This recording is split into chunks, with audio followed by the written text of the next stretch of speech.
एक दिन जब एक जैन मास्टर मेडिटेशन का अभ्यास कर रहे थे, तब एक चोर तेज तलवार के साथ उनके घर में घुस गया और बोला, मुझे अपने सारे पैसे दे दो या फिर अपनी जान।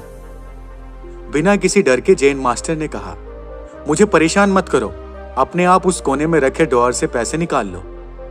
और उन्होंने अपना ध्यान फिर से शुरू कर दिया। इस अप्रत्याशित प्रतिक्रिया से चोर चौंक गया, लेकिन फिर भी वह था तो एक चोर और वो चोरी के लिए आगे बढ़ा। जब वह पैसे ड्रॉअर से निकालकर अपनी जेब में भर रहा था, तब जैन मास्टर ने रुककर पुकारा, सुनो भाई, सारे पैसे मत ले जाना, थोड़े पैसे कल कुछ बिलों का भुगतान करने के लिए छोड़ देना। चोर कुछ पैसे पीछे छोड़कर जाने को तैयार हो गया। उसके जाने के ठीक पहले गुरु ने अचानक उस पर चिल्लाया, कैसे आदमी हो तुम? तुमने मेरे पैसे लिए और तुमने मुझे धन्यवाद तक देना उचित नहीं समझा। यह विनम्रता तो नहीं है। इस बार इस तरह की निडरता पर चोर सचमुच चौंक गया।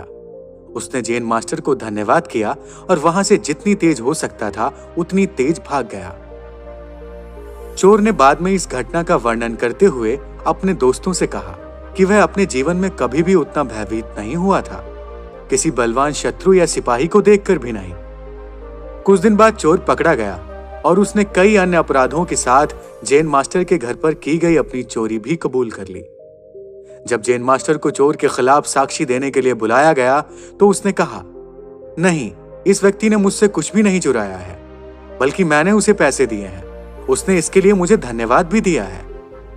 चोर इतना प्रभावित हुआ कि उसने पश्चाताप करने का फैसला किया। जेल से छूटने के बाद वो उनका शिष्य बन गया और कई वर्षों के बाद उसे सच्चे ज्ञान की प्राप्ति हुई। जीवन में जो गुण व्यक्तियों को सबसे मुश्किल लगता है वह है अपनी गलती को स्वीकारना। देखा जाए तो अपनी गलती स्वीकार करना एक बहादुर व्यक्ति की निशानी माना जाता है।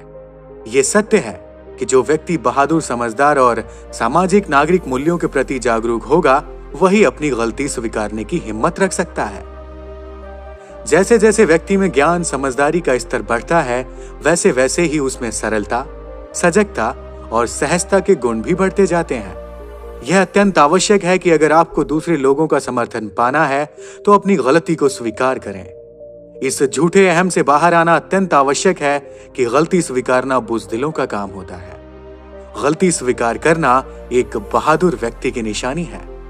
एक बहादुर व्यक्ति ही ये काम कर सकता है। दोस्तों, महात्मा बुद्ध कहते हैं कि जिस प्रकार अपनी गलती स्वीकार करना आवश्यक होता है, उसी प्रकार दूसरों को माफ करना भी अत्यंत आवश्यक होता है।